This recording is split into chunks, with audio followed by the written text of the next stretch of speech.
This is the Other 22 Hours podcast. Hey, and welcome to this week's episode of the Other 22 Hours podcast. I'm your host, Aaron Shafer-Haiss. And I'm your other host, Michaela Anne, and we are nearing the end of our second year. So happy to still be here. No sign of stopping. Thank you for being here with us. Yeah, if you have listened to our show before and know that you enjoy what we do, we have a few asks for you to help us grow our community and continue to get new guests and new ideas to share back with you guys. The first and easiest is to please just subscribe on your listening or viewing platform that you're using right now. If you'd like to leave a review, that is also really great. Basically, it just gives people that are browsing by a little sign that our show is worth 45 minutes of your time, at least once. And if you are a returning listener that has a favorite show, whether it's this episode or one of the 87 other episodes that we have on here, just take a minute to share that episode in the way that you found out about it on social media, via word of mouth, anything like that. Again, it's just a great way to bring more people to our show. And the more people we have, the honest reality is the more guests we can get. And lastly, it takes a lot to produce even a small show like ours. So if you'd like to directly help us continue to produce this show, we have a Patreon, and it is an ever-growing, evolving community. We charge one low price of a mediocre cup of coffee, like slightly more than a cup of Dunkin', I think. For everything we offer now, everything that we are going to offer in the future, it's like a one-time early supporter special, even though that early supporter special has been all year running. But it's a growing, evolving community. If that sounds like something you'd like to be involved with, there's a link below in the show notes. And one thing that we really pride ourselves on for this podcast is that we are not music journalists. So we don't really try to call these interviews. We say that they're conversations because we are musicians ourselves. So as though we invited our guests over and we're sitting around the kitchen table, sharing the honest realities of what it is to build a lifelong career around your art. Which is a completely crazy thing to do, as joyful and enjoyable and fulfilling as it is. But the honest reality is that most things are completely outside of our control. And so we tend to focus these conversations on what is within our control, being our mindsets and headspace and the tools that we found to stay sane and inspired and creative while building a career around our art. And that has been distilled down to the underlying question, what do you do to create sustainability in your life so that you can sustain your creativity? And today we got to ask that question of Liz Longley. Liz Longley is a singer-songwriter based in Nashville. She has released several records. She's critically acclaimed by Pop Matters, Huffington Post, Newsweek, Billboard. And notably, she is the fourth most funded female musician on Kickstarter back in 2019 when she raised over $150,000 with the support of her fans to buy back the rights to her record that she had recorded for a record label who told her that she was being dropped and they were going to shelve the record. It's a pretty astounding and amazing and awesome story, and we get to talk about that a lot with her. Yeah, and we talk about how that has spun into a tighter fan community that she's created, how she's used that to fund other projects, EPs and records, and how that has empowered her to take full ownership of her career and many creative ways and ideas that she has to grow that and progress that. We talk about my favorite thing, time management, because Liz is also a parent, a new parent. So we talk about creativity with that, creativity with the business, and a whole wide range of things. So without further ado, here's our conversation with Liz Longley. Hi, how are you? Wonderful. I'm so glad to meet you guys because I've been following you for years. Michaela, watching your journey into motherhood and being on the road, and it's been really inspiring as a new mom myself. So I was very excited to meet you guys. And I was just in Alaska and met an incredible singer-songwriter named Paul Basil, who knows you guys. Oh, yeah. From the New York City scene. I played with his band, must have been like 2010. Or something like that. Like, wow, a long time first ago. Starting, yeah. Oh my gosh, small They're world. still a band. They're still a band. Great Elk. Yeah. They were so good. Yeah. Yeah, that's so crazy. I just got the t-shirt. Amazing. Nice. Yeah, Paul's such a great guy. And has this guy, Patrick Hay, who plays guitar with him or used to. I think does. still lives in New York, but incredible musician and just, good people. Were you touring in Alaska? Yeah, it was my first time playing shows in Alaska. It was wild. Nothing I've ever experienced before. We were in Anchorage, Valdez, and Bethel, and there was snow on the ground, and we just kept driving, and we ran out of gas in the mountains. It was just pretty crazy. Did you take your family, or were you by yourself? No, Thank God. No, it was just me. And I was on it's a show called Parlor in the Round. So there's several other songwriters you travel with. And it's a show that's based on a lot of improv. And it scared the heck out of me. So I said yes. The idea of traveling in Alaska, complete unknown, and then also improving every night. I was like, wow, that's outside my comfort zone. Yeah. It was the thrill I needed. I needed something. Yeah, sounds exhilarating. Do you know Tim Easton? I don't know him, but I've seen him from afar. He loves Alaska. Yeah. So he's on my bucket list too of definitely make it to and play music because I've heard it's a whole different experience. It really is. I'll have to connect you if you're interested. You just kind of show up with your guitar and hope for the best and make things up on the spot. That's awesome. Yeah. Cool. Also, just likewise, I feel like it's so weird that we haven't ever met because I've known of you and followed you. And I feel like we even played in Seattle the same night when Anthony D'Amato was opening for you years ago. You What were was that playing place? like Oh the my big gosh. room at the triple door and the I was triple door. playing Yeah, like the yeah. small like front room. Oh my gosh. I remember that night. Yeah. It's weird. Maybe we briefly said hello like in the green room, but anyways, happy to like get to sit and talk with you finally. And you have such an interesting story for a number of reasons. Before we jump into kind of like the bigger newsworthy things that have happened, I was wondering if you could just give us a little insight of where you're at right now, being a new mom with your creativity and your career work. Yeah. I am in a creative and about to put out a record phase. So it's this weird combination of I'm loving writing right now because I'm pulling from such a different place, being a new mom and having so many new things to inspire me. And then also I'm putting out a record in March. So I'm gearing up for a really big touring year next year, just getting all that lined up. So trying to wear all the hats, not knowing if I'm wearing any of them well, but that's where I'm at. My record is done. I'm excited to share new music finally. It's been a long time. I have a lot that I'm looking forward to. Nice. That's exciting. And that you're still in a creative space of writing after like exerting. I feel like it takes me a long time to get back into writing when I've recorded a record and also switching over to kind of like business prep mode. Oh, me too. It's something that I've struggled with forever, like over a decade. My creativity definitely comes in waves, and the older I get, the waves seem to come farther and farther apart. But I just have been trying to stay on co-writing, which helps me stay inspired. But trying to balance it all with having a kid, you can't just like whip out a guitar. At this point, the last song I wrote while she was playing in front of me, coloring and trying to put the caps back on the markers. And I was like, just hold on. Yeah. I've got to write this one line. How old is she right now? She's 2. Okay. Is she talking yet? Yeah. I always joke that her first full sentence was all done. And she really put that to good use whenever I would sing to her. And so it really like stunted me for a while. I'm like, she doesn't like to hear me sing. And I have this theory that I traumatized her by just like playing guitar all through my pregnancy. And she's like, I don't want to hear this anymore. I'm over this.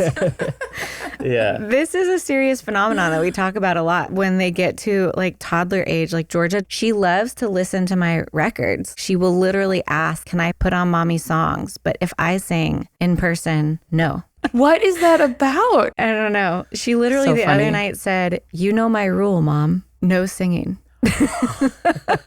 She's got boundaries. She has Yeah. boundaries. It's hysterical. Maybe they're like, they come to earth to like really humble us, not like there's a million other things in life to humble us, but Yes, they certainly set things straight. yeah. How are you guys navigating? Is your partner a musician as well, or? He's in the music industry. My husband is a manager and performer with an emphasis on former. So he used to be on stage too. But when we met and fell in love, he was more on the management side and he does music videos. And so he's extremely creative, but also very organized. It's quite a combination. I lean on him all the time. And I truly don't think this whole mom musician balance would be possible without him because he's such a rock for me. And we go on tour together often as a family and it can be a hot mess, but we just had to like figure it out as we go. Like I just went to Alaska and I had to just let them, my husband and my daughter, holding it down at home, and just knowing that he's got that under control has allowed me to keep doing what I love. And it's such a gift. Was that your husband's first extended time as a solo parent? No. So he knows. Yeah, he knows. I try to limit it to like 5 days at this point. That's like the absolute nice. max. But the ideal is 2.5 days. But in August, we did 3.5 weeks on the road as a family. So based on the tour, we decide what makes sense. Should you stay home? Should you come with? Yeah, no, he's great at it. I started touring 2.5 months after she was born. I don't know what I was thinking. We've just been making it up since then. Yeah, that sounds like similar timelines to us as well. Yeah. I think Michaela's sweet spot seems to be like 10 days on the road, like 2 weekends. I thought you meant 10 days after the baby was born. I was like, wait, yeah, no, what? no. No way. Actually, you did go and record. I 10 did a days after. recording session at 10 days old. With close friends of ours that were in town working on a record, and Michaela was a guest, and they were very like, are you okay to do this? It's okay. Yeah. We can find another time. And she was like, no, please, I want to get out of the house. I was there with the kid, and we were all hanging out. Yeah, it was also 2021. So it was after like the extended time of COVID of just not playing music. The text came in and I was like, oh, that's something I used to do, sing. So relatable. Because I remember I posted about it on Instagram and someone commented like, wow, I really hope you didn't feel like you had to go back to work at 10 days. And I was like, well, first of all, I don't have paid parental leave. So yeah, like I did get paid for this and it was helpful. But also it's so intertwined. It's like, yes, I need the work for financial survival, but also for my like soul fulfillment. Yeah. And when you become a new parent and especially a new mother where everything about you is different, it was like such a beautiful thing to get to go to a recording studio, realize that I could still hear harmony parts and sing. And I was just like, thank you for also thinking to just ask me, because a lot of people would have been like, she just had a baby. No way is she going to do this. It is so true. That's how I felt too, is getting back to playing on the road just reconnected me to myself. Mm-hmm. I needed that and I still need that. I dealt with a lot of postpartum depression, and to get out of my own way and get out of my own head, just being back doing the thing that I love and makes me feel like myself really helped me to get back to good. Yeah. Mm-hmm. A little bit of a pivot. Do you and your husband work together as well? Not technically, like he's not my manager, but like I said, I lean on him all the time. Like he helps make all my posters and he does all my video work, and I tap into his creativity and his skills pretty often. Cool. Yeah, he's incredible. Yeah, your situation sounds very similar to ours. Yeah.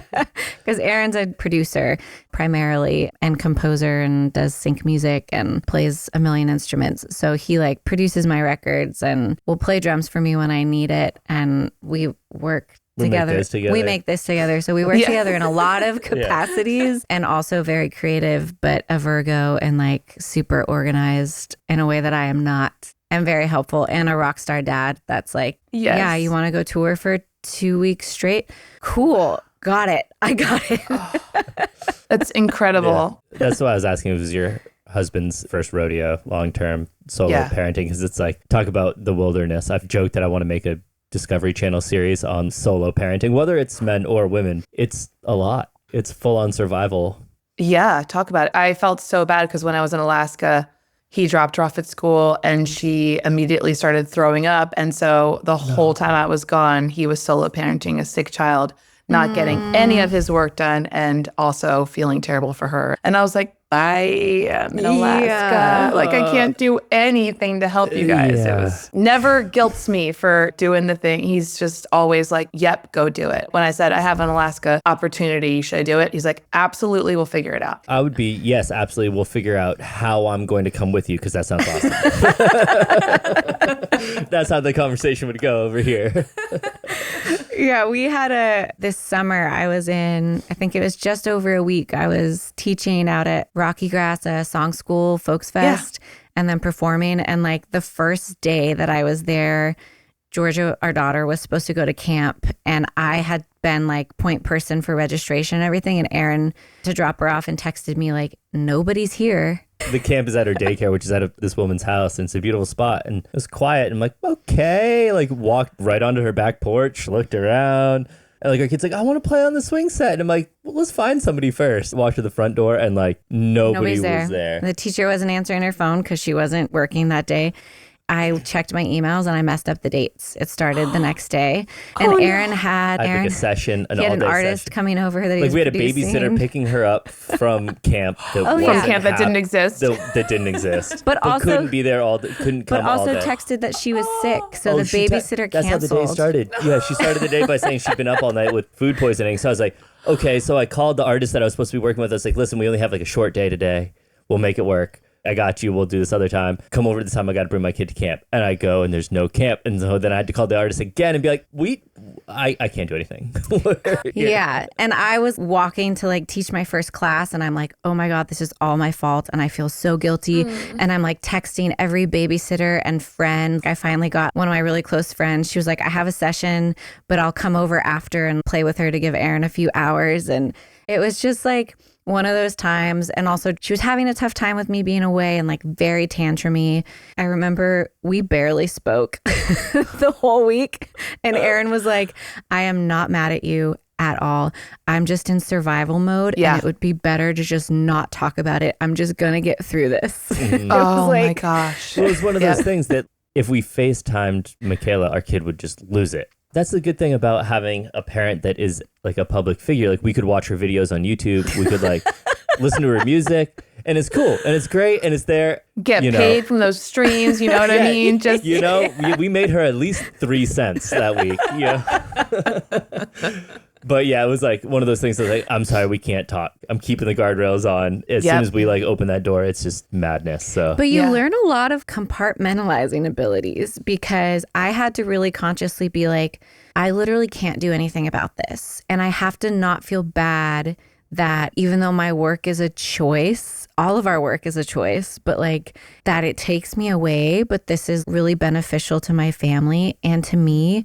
And I'm here. So I also don't want to be consumed with these negative, guilty feelings and still allow myself to really enjoy this time because why else would I do this? There's so much mental work that I think goes into reconciling all of it when you bring children into the mix, when your work is also fulfilling to you and a passion and can be like considered selfish by some people, but it's also the way you make a living. Would you feel less guilty if you hated your job? Right. Yeah. Yeah. One of the things I always think of is what they say on an airplane, which is put your mask on first. Especially when I was like deep in the postpartum depression, I was like, I have to take care of myself. I will take better care of my family. I will provide more for my family if I do the self-care and the self-care is often just like going on the road. I know that in my prior life, going on the road wasn't self-care. But now it's like that's the only time I have to think clearly and do something that really fills my tank. One of the things in coming to talk to you guys today when you're asking about like how do you stay balanced, all I could think was, am I staying balanced? I don't know if I am. I mean, that's the goal, but it seems like it happens in little pockets. Yeah, absolutely. I've been thinking about that a lot lately. Michaela's 7.5 months pregnant now with our second and having a toddler. So like my days are basically like, I'm at work or I'm like, okay, how do I care for my family? What does Michaela need? What does our toddler need? Like back and forth. So if I get a minute to myself, I'm like, what do I do? What do I do? What about now?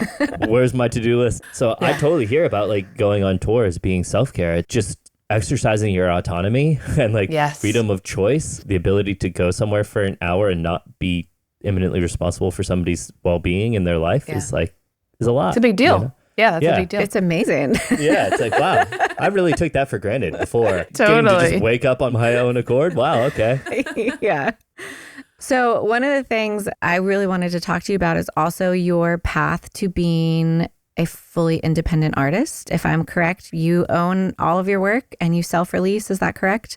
Yes. And you had a very like publicized story of, I don't know if this is up to date, but the internet told me that you were one of the 4th most funded women in Kickstarter's history. You raised over $150,000 to buy the rights to your record back to get out of a contract. Do you mind and feel comfortable sharing a little bit about that story? Super curious about like the events and then also what that did to you emotionally and mentally, and if there was any like recovery process and getting back to yourself through that process. Yeah. The events were that I was signed to a label when I moved to Nashville and put out 2 records with them. And then when I meant to make my third record, I was really excited about it, really proud of it. I made that with Paul Moak at the Smokestack Studio in Berry Hill. And we invited the label folks over to come listen to it, and everything was hunky-dory. And then I got an email or something that they weren't going to release the record. And that started this whole thing of like, the record's done. Like, anyway, they said I could buy it back from them, which actually that's really nice. That doesn't happen all the time. But then again, I didn't have the money to buy it back. So I was in this really tough spot of deciding, like, am I just going to let this album go, or am I going to try to raise the funds to buy it back? And that was emotionally very difficult. I felt abandoned by my team there, especially since the person who had just become the head of the label was my lawyer for 7 years. He got me the record deal. So it was this like real big, I felt really just tricked. Did they give you a reason why they wouldn't? Yeah. Nope. Nothing. Whoa. And this has happened to other people at that label many times. I think I was like one of the first in that wave. Anyway, my husband, my then boyfriend, was extremely encouraging and was like, you have to raise a Kickstarter. And I felt a little bit embarrassed to do that because the whole way I got the record label is because I launched a Kickstarter when I moved to Nashville. And that's how I funded my first Nashville record. So I'm like, I'm doing this again. I'm going back to the drawing board. And what happened was absolutely incredible. I will never get over it. But 1,302 people backed the record and raised $150,000. It was the fourth most funded solo female musician project on Kickstarter at the time. I'm not sure the stats currently either, but that was 2019. Then I decided to put that record out myself in 2020. And I felt emboldened by the support of my fan base for sure. And it honestly, it did something really powerful. It connected us in a way that I have now a community of people that everything I create, I share with them. And we are this team. And so it united us in a way that I never expected for now many years since that all happened. And I've been creating records independently ever since. I've done 3 EPs since then. And now the new record I'm putting out was funded independently. So it's actually been the most beautiful part of my journey, unexpectedly. That's incredible. Adversity breeds creativity or something like that. Yeah. That feeling that you said about, having run a successful Kickstarter and then being faced with that again. And then just like, why am I here? Yeah. Do I have to do this again? That's such a real thing. I hear that from like a lot of people. Feeling like you're moving backwards and having to self-fundraise basically, or having to like really question your self-value and be like, am I worth like asking my fans for more money again?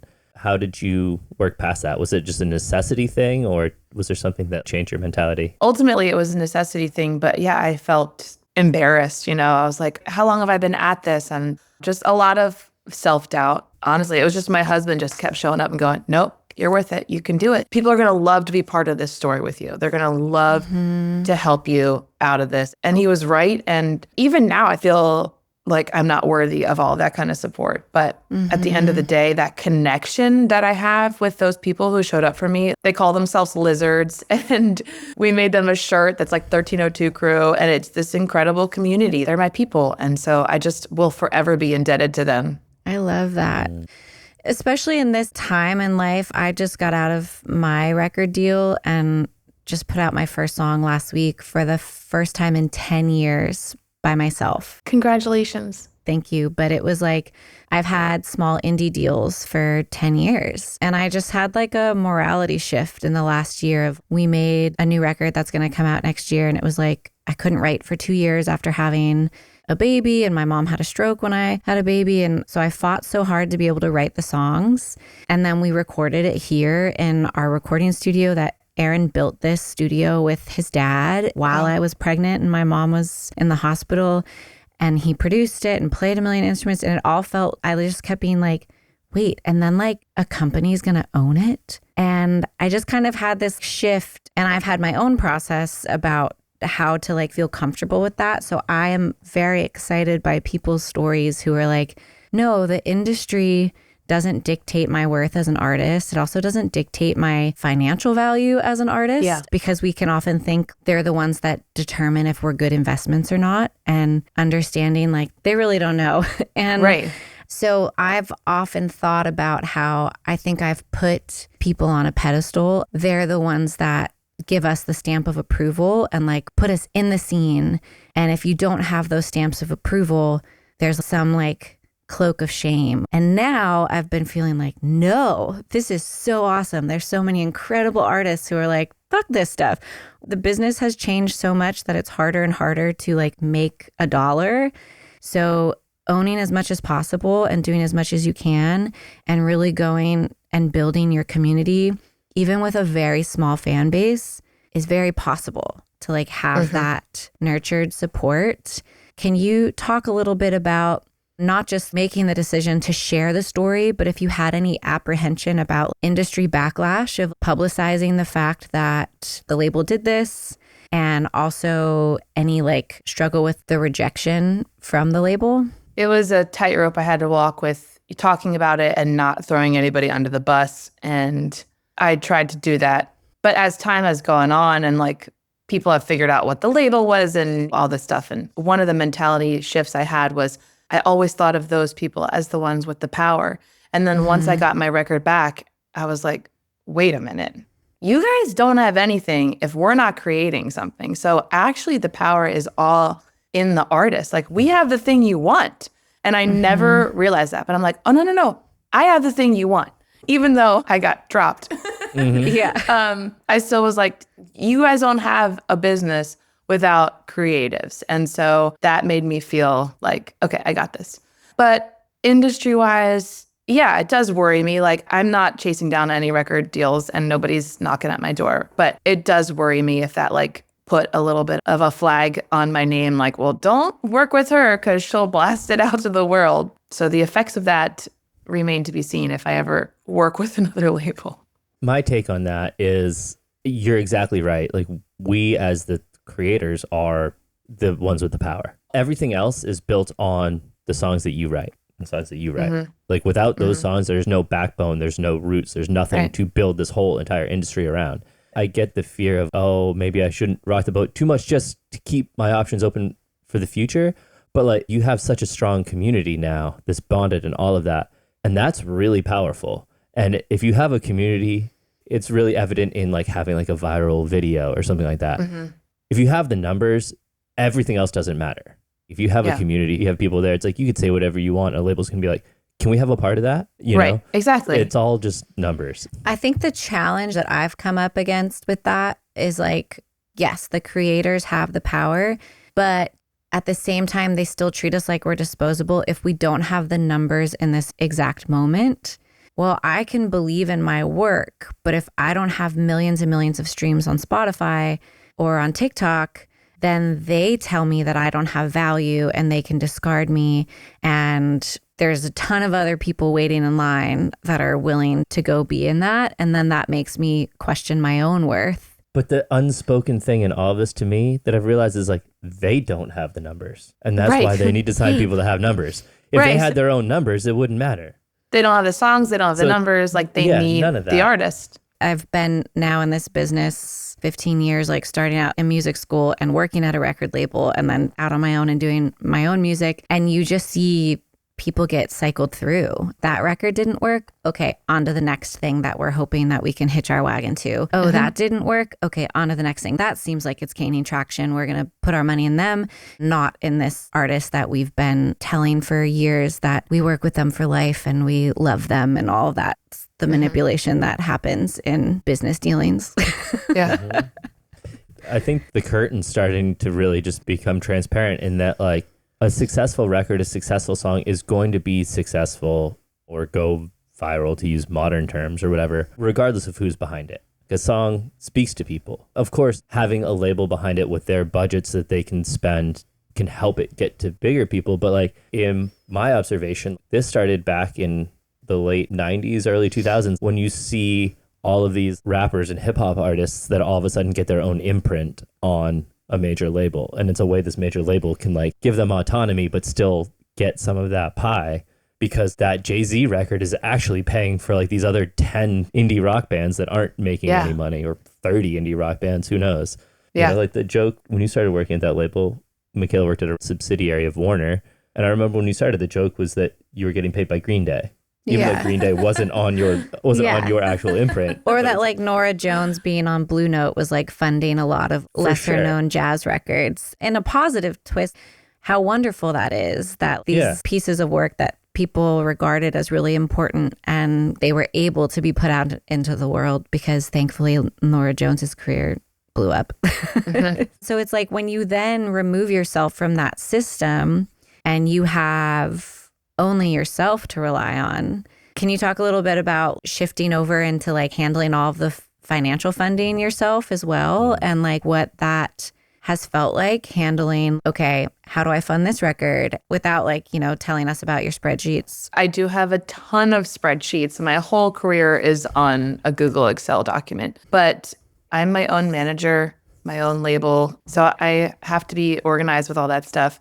So the Kickstarter money went toward buying that album back. And then with that, I made a Christmas EP and an acoustic EP of songs from that funded record, which is called Funeral for My Past. And then from there, I was like, okay, now what am I going to do moving forward? All this happened like right before COVID. And then in 2020, I launched a Patreon to let people in on the behind the scenes of the making of my Christmas record. And that kind of strengthened my community of people that were behind the Kickstarter, because then we all had a place to hang out and watch the next creative thing unfold. And that helped me to keep things afloat financially in my career. And since then, that community has helped fund my next record that's coming out in March. So I didn't have to do a Kickstarter. All of these songs were sponsored privately by people on Patreon who decided that a certain song connected with them. They covered the recording, mixing, and mastering of a track, and they get a bunch of things in return of that. But it's basically like a private Kickstarter that I didn't announce to anyone but my little community. Yeah. I love that. Amazing. Yeah, I had to get creative. I'm like, how am I going to make another record?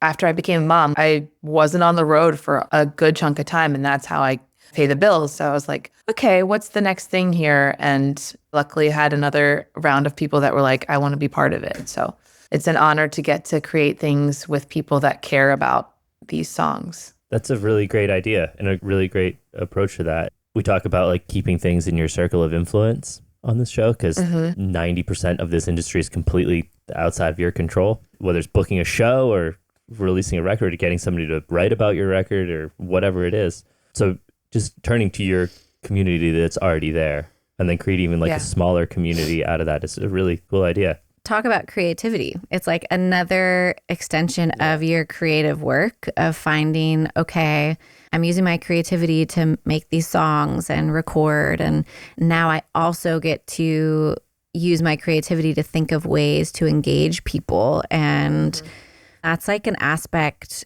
that I think we can underestimate. I'm really inspired by people like Joe Pug is a good friend, and he has so many cool things that he's coming up with. Podcast for one that's been on for years, but also like he has a Sunday night club. He does all these different things to really nurture his connection with his fans and also his business. I've gotten to tour with him a little bit and get to see in person like that connection with fans. He's different than I am in the sense that I share a lot of my personal story. Joe's approach is not that. It's like very just music centric. So it's just so fun to me to see everyone's different approach and see like the different things that people come up with to connect through music, as well as sharing themselves and their process and the business and all that stuff with fans. Yeah, I think there has to be a balance with that too. Like when I think about the reason why my Kickstarter worked was because of the years of having a more nurturing relationship with my audience. And I will stand at the table after the show until the venue closed down if there's anybody else that wants to chat. Like that is such a life-giving hour in the touring world. And those connections that I've built in those moments led to something like the Kickstarter being able to happen. So it's just like you're saying, thinking of ways to nurture that audience. And my next thing that I want to do to create another opportunity to connect that way is I want to do one of those fan cruises, which sound really fun. I've seen a lot of people doing those now on a small scale, not like the big cruises, but just a chance to be together. Because one of the things that I did with my Kickstarter was It was right before COVID. Some of the people came into Nashville and we all hung out in the studio where I made the record, talked about the record, had drinks, and a lot of people were meeting each other for the first time. And that's also what strengthened their relationship as they're like chatting online about music. And so it's like, how do we all get together in a way that makes sense? So that's the next thing that's on my list of things to do. That's cool. There's a band, Chatham Rabbits, out of North Carolina. I think they're like a bluegrassy. They like live on a farm and they host a sleepover for all of their patron fans, like a camp out basically. And they seem like they have a lot of things like that, of like really building the relationship with their super fans. Not every artist is comfortable with that. Some artists are like, no, I need to keep boundaries and feel safer. So yeah, it's all like each of us coming to what feels safe and comfortable for ourselves. Some people hate going out to the merch table. I also love it. Again, we all have very different personalities of how we approach this career and like finding what works, knowing that there's not one correct way. Absolutely. I'm super comfortable talking to people one-on-one after the show, but I'm not super comfortable expressing myself on social media. Like that is just an absolute blind spot for me. I cannot do it. I could vomit my whole life story on stage and feel like I'm not worrying about what anyone's thinking about me, but on the internet, it's a whole different story. And I am like, my heart is blocked. I don't want anyone to know anything about me. But behind the Patreon wall, again, I feel very safe, and face to face with music lovers, I feel safe. But yeah, it's all about finding what works for you, I guess. All the different plates you have spinning, all the different approaches, all the different ways to build community, to grow and progress your career. In the back of my mind is like, this all takes a lot of time. Can you talk on how you manage all of this on top of actually writing the songs that you need to make new EPs and new records, and then being a parent? Do you have a specific structure to it, or is it kind of triage? No, I don't have a structure to it. I wouldn't be able to do this if my daughter didn't go to daycare, that's for sure. And then I get a lot done during nap time, during the weekends. It definitely puts a new focus on time management.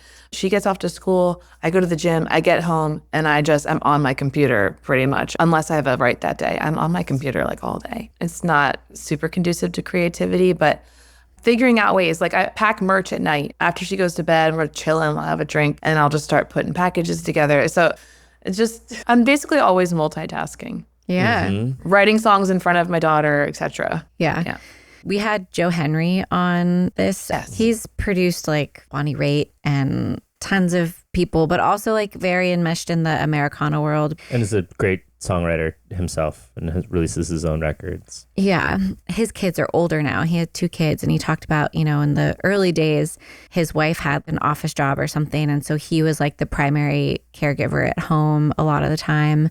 He talked about like approaching it that he had to like go out and be away to write, to go into the garage when the kid was napping and would take the monitor and, and I think he said, didn't he say Michelle Nigoncello was like, don't do that? That she was like, let your kids see you creating. Mm-hmm. And he was talking about that of like, okay, that shift of if you can manage it concentration wise, and if your child doesn't yell at you to stop, like letting your children more in on the process. I think that's cool. Georgia will come out here while Aaron's working on stuff, and obviously it's very distracting at the same time. So it's difficult. You're always like, how can I really do quality work? But the other night we were at this house party thing, and someone was it was actually Jewel's dad. Jewel, the singer-songwriter. Her dad was...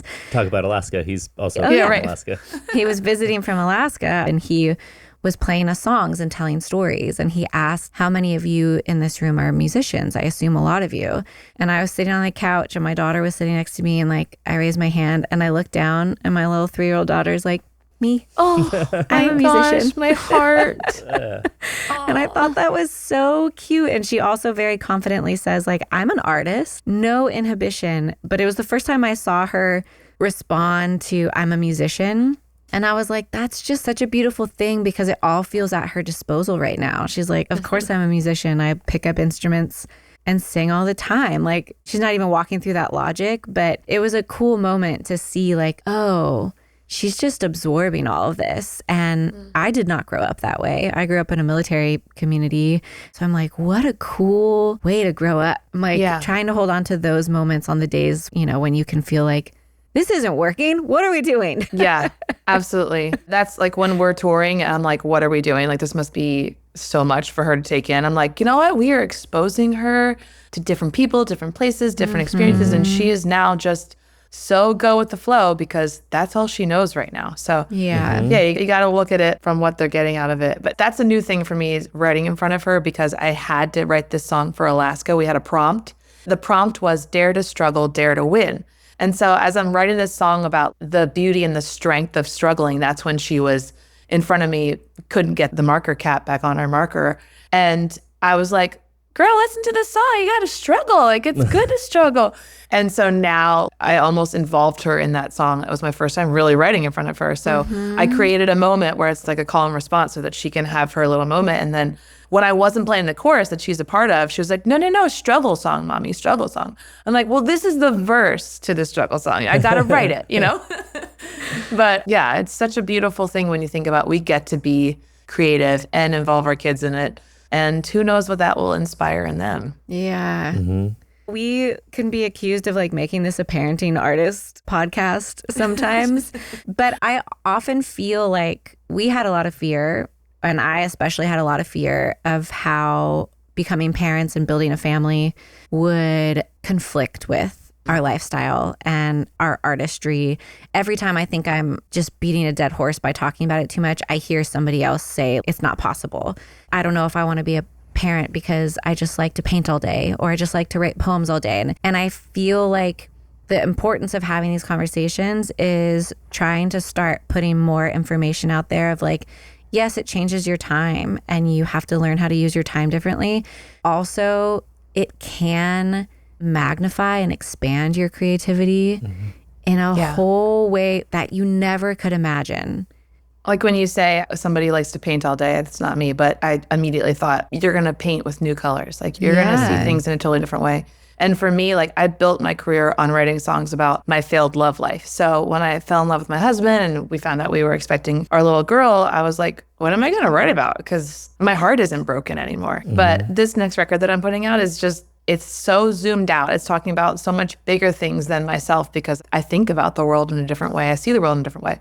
It's a beautiful thing. If you feel called to have kids, it is a beautiful thing. Yeah, in my experience, to kind of piggyback on what Michaela was saying about, we can definitely be accused of this kind of being a partial parenting show, but like talking about creativity and specifically like building a career that's based on your creativity. My experience, it like becoming a parent like contextualized my creativity, where before like I was just living in my creativity all the time, and it was like this kind of like amorphous blob around me that I couldn't really see the edges of, and it was everything, and it was inherently like a little more dull, if that makes sense, because it was just like watered down because it was for sure. And so like putting that frame around is like, here is my creativity. I guess I need to be more mindful of nurturing my creativity, know where to find it, know how to take care of it. Yeah, just put it in a broader context. I feel that way similarly in terms of just my career, because from the time I started writing songs, I knew it was what I wanted to do. It's been my whole world. It's my whole life.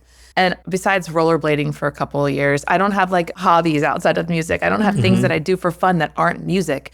So having my daughter who finds joy in the most random things has really allowed me to pause in a different way and find joy in a whole different way. So like you're saying with your creativity, and I feel that way about just my career. I can put it aside and just dance in the living room for no reason and live a little bit. And I've heard you talk about this, Michaela, on the podcast about like those times about where you're taking things in that you're later going to write about.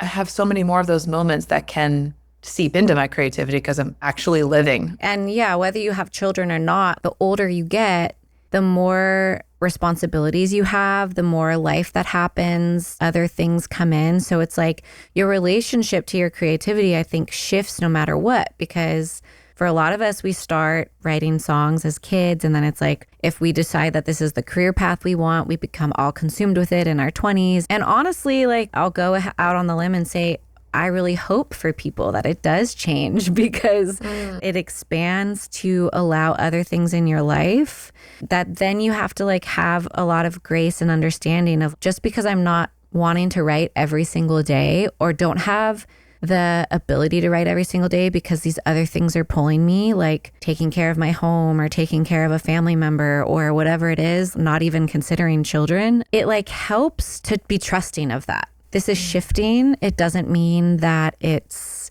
worse. It's just different. And we could even say that maybe the harvest is better when you're not trying to pull every single day. These conversations often reinforce that. I feel like Lori McKenna talked to us about that, about like when she started writing on Zoom, she was like, I noticed I was writing all the time because I wasn't flying to Nashville only to write. And she was like, and I felt myself be like, oh, I actually like when have a little more space in between.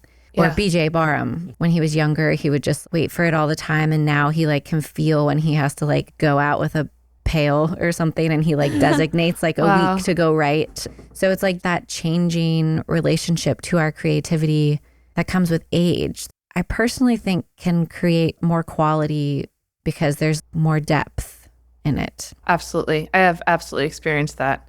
You know, and you just keep hoping you can find those little moments. And I think it's really important to remember again and again, this is something creatives talk about all the time, but it's not going to be full force time to write all the time. Like it's okay to take a break. I went to school where we talked about it's a muscle, you have to write every day. And I just have never worked like that. Like my muscle, I don't know, I guess I just need to relax it sometimes. I need to not work out. Yeah. We both went to music school, and so I heard the same thing. And something I've come to realize as I've gotten older is I used to think, oh, it's a muscle, you need to work it out all the time. And it's like, I like to run, I like to go to the gym and all of that. And what I've realized is like, yes, okay, like being fit feels great, but what I feel is like I'm embodied and I understand my muscle. So I've taken that sentence as understand your muscle. It's a muscle that you need to understand. So understand That's good. When it's tired and you're about to like have an injury that's going to sideline you for 6 months, and understand like when your muscle's like, I want to be used, like I need some activity and follow that. Oh, that's such a good point. I had a period where I was writing like 2 times a day. I was just in it. And I reached a wall. I was like, I don't want to do this right now. I was empty. I felt absolutely empty.